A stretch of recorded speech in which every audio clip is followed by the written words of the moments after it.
Yes, mazee karibuni hapa Stockholm, Scandinavia.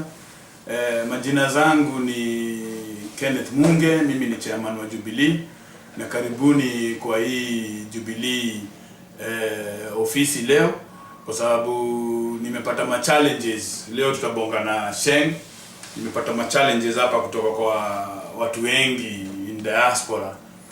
Kuna jamaa anaitwa Domi bese yangu kutoka Atlanta, Georgia, US, ameniambia mazee ufuri jina yangu ya mtaa bana imesaulika, si tubonge Sheng na siasa zetu juu tumeona watu wengi hata ukiangalia maoresdo nchi zingine bana wakiulizwa kitu au anabonga na lugha yao kama Vladimir Putin ubonga Kirusi, French president ama Faransa.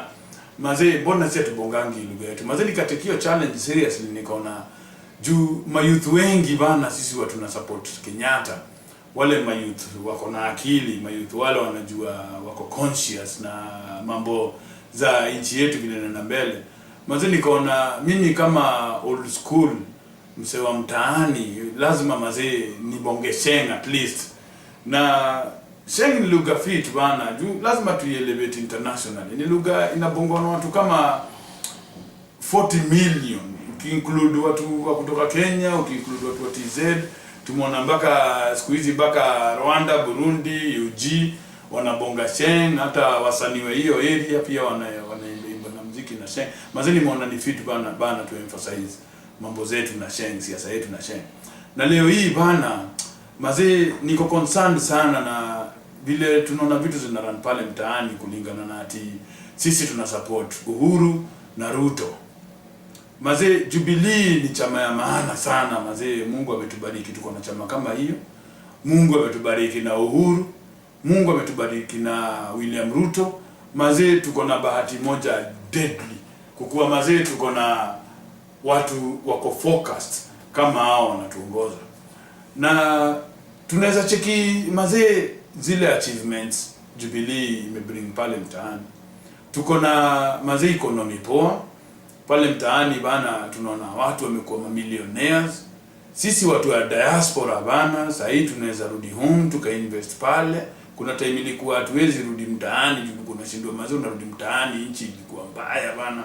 Hakuna barabara, benki zilikuwa zipeani loans. Sasa hii uchumi ya Kenya maana imefanya mazee kuna mabilionaires wengi wamearise pale. Tukiangalia tena upande wa infrastructure, SGR bana hiyo ni kitu, ni achievement moja pia tumeget. Although imetu cost lakini hakuna achievement kuja bila cost. Mazee hiyo ni achievement moja mazee tutaikulia miaka mingi na tutakumbuka Uhuru na Ruto pamoja na coalition government ya mzee Kibaki. At least walijaribu sana kutuletea hiyo maendeleo. Tukiangalia tena tumeona mazee achievement ya Jubilee bana siku hizi mpaka kanyumba kaocha. Kuna places zingine ilikuwa electricity bana ilikuwa yani ilikuwa tunashindwa electricity afika huko siku gani. Sasa hii mpaka tule tukija tuaocha, tule ulikuwa unaona tukija tuaocha tu manyazi. Siku hizi Kenya tuko na stima. Hiyo ni achievement ya Jubilee pia. Na tukiangalia isipokuwa madaktari pia walikuwa wanatry kurudisha nyuma mambo ya hosi. Mazee pia upande wa medical. Siku hizi naona kuna branches mingi kama branch ya Aga Khan bana. Mazee wako almost everywhere. Unaweza tibiwa karibu na home. Mazee hiyo ni achievement moja deadly. Mazee hizi maendeleo bana sisi watu wa Scandinavia tunaona lazima tukue part and parcel ya maendeleo kama hiyo. Na tutaki kurudi nyuma. Sasa ile kitu inanishangaza sana mazee. Na cheki mazee sisi hapa lazima tu support Uhuru. Hatuna namna nyingine juu Uhuru bana lazima tumkampenie. Huo ni mse sisi tunajitambua na yeye. Ni mse pia anatutambua, ni mse pia amejiingiza na mambo zetu. Ni mse pia amejionyesha yeye ni mtu wa Kenya. Ni mse pia amekuja in all areas of activity in our lives. Tukaona yeye huyu jamaa si ati anaenjoy tu ka State House ati akageuka ameenda mpaka ameona Kadenge juzi. Mazee hiyo ni kitu imenifurahisha sana. Mazee tuko na bahati sana, tuko na President Uhuru na tuko na mzee William Ruto. Sasa ile kitu iko siasa za Kenya bana zina confuse watu sana. Kuna confusion kubwa sana mazee inaendelea pale mtaani. Na siasa ya Kenya si complicated, ni watu wanataka kujiconfuse kila mahali, kila saa. Confusion, usikubali kuwa confused. Wewe unajua vizuri kama Mkenya yuko na akili. Unajua vizuri ni nini inafaa happen kwa nchi yetu. Hii mambo ya propaganda, mambo ya uongo, mambo ya kushinda saa yote watu mazee wanadanganywa, mnaambiwa ma theories na conspiracy. Mazee wewe kama Mkenya, mazee unafaa utumie akili yako. Uangalie vizuri, uone ni nini nchi yetu inafaa kuwa nayo. Mazee na sikudanganyi, utaconclude tu vile mimi nimeconclude. Mazee nchi yetu lazima tuwe na Nyayo miaka ingine 5. Lazima tuko na Ruto miaka ingine 5. Juu huyu jamaa anaitwa Raila mazee. Mazee sijui labda ni mimi bana, mimi sijui lakini mazee sijui nataka mnisaidia hapa Jojo. Mazee nicheki huyu jamaa bana Raila. Mazee Raila mimi nakumbuka Raila nikiwa kijana. Niko hizo form 1 hizo nadhani 1982. Alijaribu kupindua serikali. Alienda akacheat majamaa wa Air Force, akawapiga siasa za ujinga, akawaactivate, akashika wajaka fulani, Ochuka ule alinyongwa hapo juzi. Na akawaandanganya mazee jaribu kuoverthrow gava. Mazee Kenya in modern history ama in all the time tumekuwa as a peaceful country. Mazee hiyo time ilikuwa ni a very dark day 1982 bana. Hiyo time bana Raila alituletea the worst kind of feeling kama Mkenya. The kind of panic ile huyu jamaa alituletea kwa nchi yetu. Ile tamo ile huyu jamaa alituletea hiyo siku. Alijaribu kupindua Moi akitumia Air Force. Mazee nakumbuka nilikuwa kitu kama form 1 hivi 1982. Na nakwambia mazee huyu jamaa alituletea shida ilikuwa unwanted. Na watu wali lose their lives. Property ilikuwa destroyed, watu walipoteza a lot of property. Au vijana wa Air Force bana walinyongwa bana na court martial wakati walishindwa ku take over power. General Mulinge alirestore Moi back to power na hao jamaa wakakuwa defeated. Na mimi nakwambia nilikuwa nafungua Nation, gazeti ya Nation every day. Naona mazee vile hao vijana wa Air Force wengi ukifungua page ilikuwa kama mazee naona sentence to death, sentence to death, sentence life imprisonment. Mazee Raila alidanganya hao vijana. Na hao vijana today hata familia zao I think wanakuwa tu bado wanachusemanga huyu jamaa Raila alifanya vijana wetu wakapotea na vijana wetu wengi wali lose their lives. Watu raia wale walikuwa wanaenda biashara yao hiyo siku hawakuenda biashara, tulipoteza pesa. Watu wali lose property juu kulikuwa na looting. Mazee na hiyo inchi tulikuwa in turmoil juu ya Raila. Mazee kitu msikuje kusahau, wale watu wali experience coup 1982. Nyinyi hamwezi kwa upande wa Raila, nyinyi mnajua vizuri huyu jamaa alijaribu kupindua serikali na akasema anapindua serikali kwa sababu Kikuyus were making their own coup. Hiyo ni ukabila. This guy has always been a tribalist. Hii mambo ya kusema alikuwa anapindua serikali atijua Kikuyu anafanya coup yake is very well, that's what Raila said. He is very well quoted. Na nyinyi watu wa gazeti you can prove that is very true. Haya, tukatoka hapo, huyu jamaa akaenda, akarudi tena, akajifanya ati sasa yeye ni mtu wa siasa, akafanya kwa detention na Moi. Wakati alitoka Ford Kenya kako tumeingia kwa multi-party politics. Ford ikakuwa imeformiwa na baba yake, marehemu baba yake Jaramogi Odinga. Na kutoka hapo ndio siasa za opposition za Kenya zikaingia vizuri. Kenya tunaweza kuwa na vyama vingi. Na huyu jamaa baada walienda kwa election waka lose, Moi akarudi tena back to power. Unfortunately Jaramogi akatuaga, akaaga dunia na Raila hapo ndio wakabaki na Wamalwa. Bila walibaki na Wamalwa akaenda Ford Kenya, akajaribu akakorofisha ku Ford Kenya hapo ndani. Hakusucceed, akarushwa nje na Ford Kenya. Kidogo akaform sijui NDP. Kutoka kwa NDP akaenda akajaribu kujishikanisha na Raila na nani na Kibaki na nani anaitwa Matiba. Kwenda asili Matiba nakumbuka hata alikuwa anamuuliza kwa public meeting. Matiba alikuwa anamuuliza, wewe Raila utakuwa na mimi kweli, are you going to stay here? Because Matiba pia alikuwa anajua what kind of character huyu jamaa anadeal na nani. Haya kidogo tena hakusucceed na Matiba, akaenda akakuja hapa Stockholm. Tunakumbuka kuna wakati alikuja hapa Stockholm na akatuambia anataka kuingia KANU. Kulikuwa na merging walikuwa wanafanya na Moi. Sasa hiyo merging sisi tunaita marriage yao na Moi.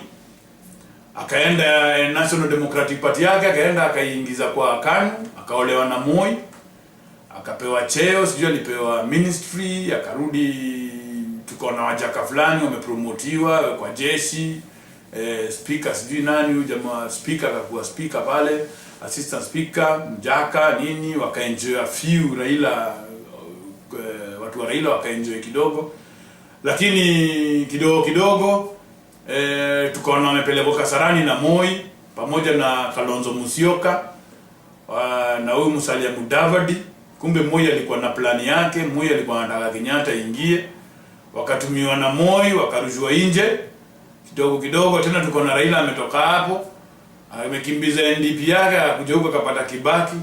Kibaki by that time alikuwa ni Democratic Party. Kibaki alikuwa very stable in opposition. Akakuja akasema Kibaki tosha. Kusema Kibaki tosha, akaleta watu wake wote kwa Kibaki. Kibaki akaingia, kuingia kidogo tena punde sipunde hata hawajakata miezi mbili. Huyu jamaa tena sijui akatoka tena akasema ati sijui Kibaki walitengeneza deal. Sijui ni deal gani hiyo, anasema Kibaki alitengeneza juu sisi hatukuincludiwa kwa hiyo deal yao. Walifanya hizo deal zao in a closed door meeting. Sisi we don't care ati kama walikuwa na deal. Sisi tunajua walipewa kazi na Kibaki, wakiwa na Kalonzo Musyoka wakahepa huko, wakaanza kupiga Kibaki kisiasa, kiona kina Charity Ngilu hiyo ndio yote. Nyinyi mnajua hii history. Kutoka hapo akakuja election ya 2007 tena akashindwa na Kibaki. Tena ndio Raila tena akamwaga damu nyingine. Kenya kukakuwa na turmoil tena. Watu wakapigana. Damu nyingine wa Kenya wakamwaga. Watu walikuwa majirani wakakosana. Watu walikuwa wanapendana wakakosana hiyo siku. Ikabidi watu wakakatana tena shingo. Maze nyinyi watu sijui kama mnashika vile nasema juu jamaa nini utakaka na siasa zetu za Kenya. What does he want with the presidency of our country? Mimi kusema ukweli, hata kama naweza sema okay huyu jamaa ni mwanasiasa, lakini yeye uniweka wasiwasi. Kama wewe una wasiwasi then you are not a normal Kenyan. Juu mimi wana panic juu sijui jamaa anataka nini. Hizo incidents mbili amemwaga damu pale Kenya inamfanya kuwe the only politician in Kenya as of now we are speaking ule yuko na damu mingi ya wananchi kwa mikono yake. There is no other politician who's carrying the blood of innocent Kenyans in his hand. Na leo hii sasa hivi tunaongea na mimi na wewe, leo hii yuko kwa Kenyan ballot 50 years after independence. Dungu yangu, bado huyu jamaa yuko kwa ballot ya Kenya, anajaribu kuwa rais wetu. Maze kama wewe una wasiwasi, mimi sijui. Mimi wanga na wasiwasi na huyu jamaa. Maze huyu jamaa, mimi najua huyu jamaa kwa president leo hii. Maze Kenya iwezi endelea bila inaendelea sasa hivi. Don't be cheated. Haya 2007 na Kafoji. International community kaingililia, wakaforge coalition government. Coalition government which means Kibaki yule alishinda, ilimbidi asiye serikali ndio to forge peace na coalition government. Huyu jamaa akaingia kwa coalition government na hakuna mtu mmoja amemchagua. Imagine, nobody chose this guy to be our prime minister. He imposed himself on us. Hakuna kura ya mtu mmoja ilimuingiza ati yeye kwa prime minister wa nchi yetu. Isitoshe kama bado wa Kenya msisahau, huyu jamaa bana, hakuna politician ndani ya dunia, na hiyo kitu inanifanya nasikia uchungu kila siku. Hakuna politician wa dunia alilipwa mshahara kubwa kama ya Raila Odinga. President Obama alikuwa anapewa pesa less kushinda Raila. President wa China alikuwa anapewa pesa less kushinda Raila. Ile mshahara Raila alikula kwa hiyo prime ministership yake, Maze alikuwa anapewa do mingi, na sisi we are only a third world country. Sisi wa Kenya, our taxpayers ililipa huyu jamaa salary kubwa sana juu ya kutuhold at ransom, kwa sababu ilikuwa slogan inasema no Raila no peace. Mazee mambo, we have to put it to a stop Kenyans. We cannot continue, sisi kama wa Kenya wako na akili, kutolerate hii bullshit. Mazee ni nonsense. Na mimi nataka kuambia kitu moja. Nyinyi kama hamuoni hivyo, mimi naona hivyo. Na mimi najua niko na supporters na watu wanaona hii mambo. Tusisahau wingi historia yetu. Tusisahau wingi zile mambo huyu jamaa ametufanyia. Mazee huyu jamaa is the biggest omen in our country. He's a very very negative individual. Na mimi nakwambia huyu jamaa, we should not trust this kind of character. Tusikubali mtu kama huyu akuje anywhere near power in our country. Hapo amefika tosha. Tusikubali apite hiyo line tena. And that's why I'm urging you, lazima tuvutie Uhuru na Ruto. Lazima hao jamaa waendelee. Ndio huyu jamaa arudi huko kwa Bondo, akuwa anaenda huko Lake Victoria hapo karibu na kwake Usenge, akuwa anaogelea hapo anavua samaki, anarudi huko. Huyu jamaa lazima tumtumie huko kwake Bondo. And another thing, hii mambo ya kukuati huyu jamaa bana anaenjoy a fanatical tribal support. Hakuna mazee kabila ingine Kenya inakuwaga ina support jamaa kama huyu bana. Ile kitu ningependa hivi bana. Mimi naona mtu kama Joho. Joho is an energetic leader. Joho ni mtu anafanya blanda kubwa sana. Na mimi nataka watu wa Mombasa leo hii, watu wa Mombasa, nyinyi mna support Joho, you hold him responsible for misleading you. Kila saa nyinyi mnajitoa kwa Kenya. Nyinyi watu wa Mombasa mmekuwa watu wa serikali kila siku. Mlikuwa na Moi kwa KANU. Nyinyi mlikuwa na Sharif Nasir. Mlikuwa saa yote nyinyi watu mnafanyanga kazi na serikali.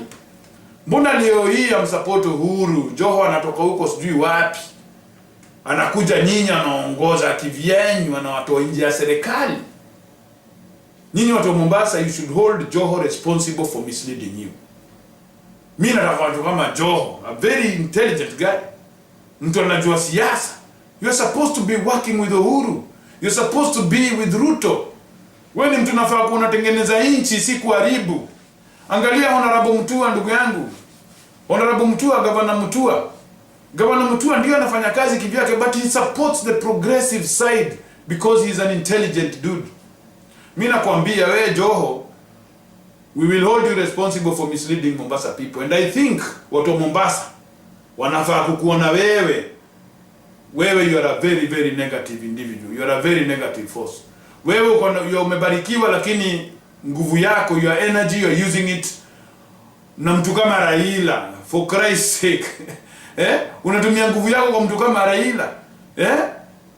You should be ashamed of yourself, Mr. Joho, that you cannot identify a progressive side of Kenya, of which you dwell in. Wewe ni mtu na dwell ndani ya Kenya. Wewe ni mtu biashara yako ina thrive ndani ya Kenya. If you cannot join Uhuru na Ruto, I think wewe siasa yako hado kichapa siasa gani inaingia hapa inatoke huku. We can't listen to you.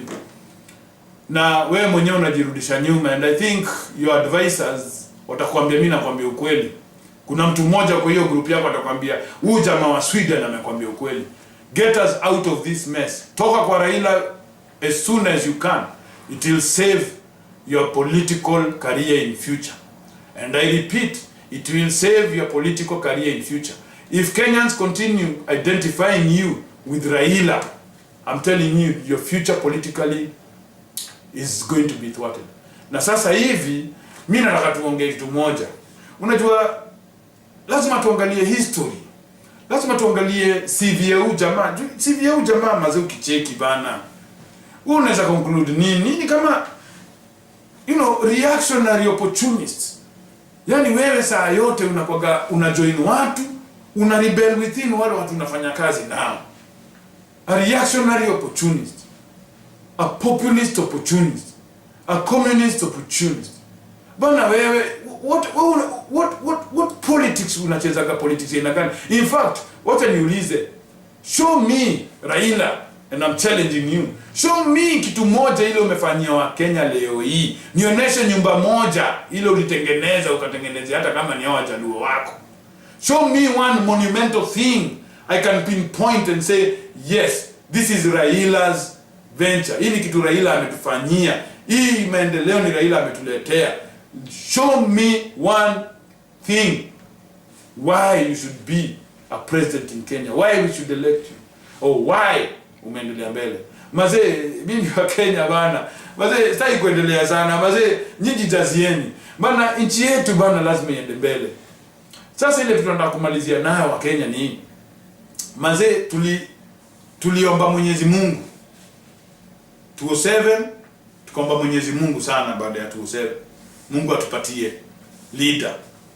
Tuliomba sana na wa Kenya tulienda kukesha kwa makanisa. Waislamu walikesha kwa mosque zao, na watu walikuwa wanataka Kenya tukue na leader, na tuliomba na Mungu akatupatia Uhuru, Mungu akatupatia Ruto. Bana wa Kenya, msidhani Uhuru amekuwa na kazi rahisi. Tumekuwa na terrorism imetupiga pale sana, na hiyo area ya Somali tumesecure. Coalition government ya Raila, marehemu Kajwang alikuwa na migration. Huyo jamaa aliuza migration, aliuza citizenship yetu kwa Somali for 500,000 Kenya shillings per person. Wa Somali wameingia sana kwa society yetu, of which is not a problem. Sisi ni Afrika, I'm a Pan-Africanist. I believe in Africa being as one nation. I'll tell you that. That's another topic. Lakini we are not against Somalis. Tumesaidia wa Somali sana. Na Kenya imekuwa in the forefront kila wakati kujaribu kusaidia ndugu zetu wa Somali. Mimi ujulizaje, kama ni sisi tungekuwa kama Somali, wa Somali wangetusaidia kweli. Kama ni sisi tungetorokea kwao, wangetusaidia. Lakini ile kitu important ni hii. Sisi we are doing our part. Serikali yetu can be awarded a medal because of supporting Somalis. And Kenyatta na wa Kenya, we've been very patient. Watu wetu wameuliwa, tumepigwa mabomu na wa Somali, and we are still allowing Somali kukuja kwetu, wanafanya biashara yao kama kawaida kwa nchi yetu, because we are an understanding people. Kenyatta has maintained that profile, which is good. Our forces wameuliwa na Al-Shabaab, watu wanajifanya wako na sisi kama Joho, wanarudi wanatutenga, wanaenda huko kando, wana finance terrorism, wanaenda huko kando, wanaongea, wanauza nchi yetu, na Kenyatta ametutoa kwa hiyo problem yote. Sasa hivi tuko na our armed forces wanatupigania, na hiyo ni kazi mzuri wanatufanyia. I would like to take this opportunity pia kuwaunga mkono, na sisi wa Kenya wote we are supporting our forces, Kenya Armed Forces.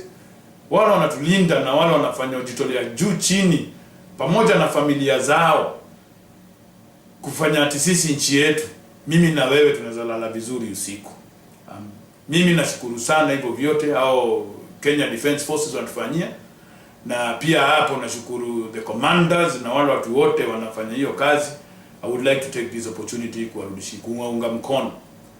Na mambo ingine ile kitu tunataka kusema ni ati Kenyatta amekuwa na kazi ngumu ya ku maintain hiyo mambo ya kupigana na terrorism. Kenyatta anafanya kazi nzuri ya kudeal na walimu, kudeal na madaktari wame strike. Kenyatta anafanya kazi nzuri kuongoza elections na ku make sure Wakenya wanalala vizuri. Kuongoza nchi si kitu rahisi. Kukuwa kiongozi wa nchi, you have the responsibility of more than 40 million Kenyans in your hands. Na hiyo si mchezo. So vile mimi nataka wa Kenya tujipatieni another 5 years, because kura is very important. Tujipatieni another 5 years ya kukua in peace. Hiyo Kenyatta ametuletea na Ruto, kwenda kufanya biashara zetu hiyo tu vile tunafanya, because I'm very sure if Raila today becomes the president, mimi nakwambia you will not go to business as usual. Business will not run as usual if Raila ever became a president in Kenya. Just be rest assured that. Huyu ni mtu ametuharibia nchi, ni mtu yuko na siasa mbaya. And this time I'm happy it might be his last time. So let's make sure he stays defeated. Let's make sure he moves nowhere. Kalonzo Musyoka, wewe ni mtu unafaa kurudi back to politics. Umepoteza siasa yako, kwa hivyo wewe ulikuwa wewe si mwanasiasa. You don't know which side you are. Moi alikutumia akakuacha. Musalia Mudavadi ulitumwa na Moi ukaachwa. Don't believe you are presidential material. You are not presidential materials. Nyinyi mlitumiwa na Moi. Don't believe that you are still presidential materials. Watengula, nyinyi si watu wa kuongoza nchi. You are not presidential materials. You are not in any leadership material. You are disorganized. You are a pathetic group. NASA. I mean, look at you guys. I mean, are you joking? Mko serious? I mean, you are a pathetic group. Fanyeni hivi, you avoid these politics zenye mnacheza, or just for the record there has to be an opposition, but you be rest assured that anybody who follows you, mtu wote ana support Raila today, or who follows Naswa, ni mtu hapa is not up to date. But the elite, the people who are conscious, the people who are intelligent in Kenya cannot support you. With those few words, ningependa bana niwaambie bana, tuko pamoja. Nataka nyinyi wote mkuwe na time fiti mazee, na tutakuwa na hii episode ya Sheng kila wakati. I'm so happy naongea lugha yangu, and I think naweza ji-express vizuri sana na Sheng. Na tafadhali ingieni kwa site yetu, tuungeni mkono pale mnaona, na tuko pamoja. Asanteni sana. God bless you all, and God bless Kenya, and don't forget to vote for Uhuru and Ruto. Thank you very much. Bye bye. See you next time.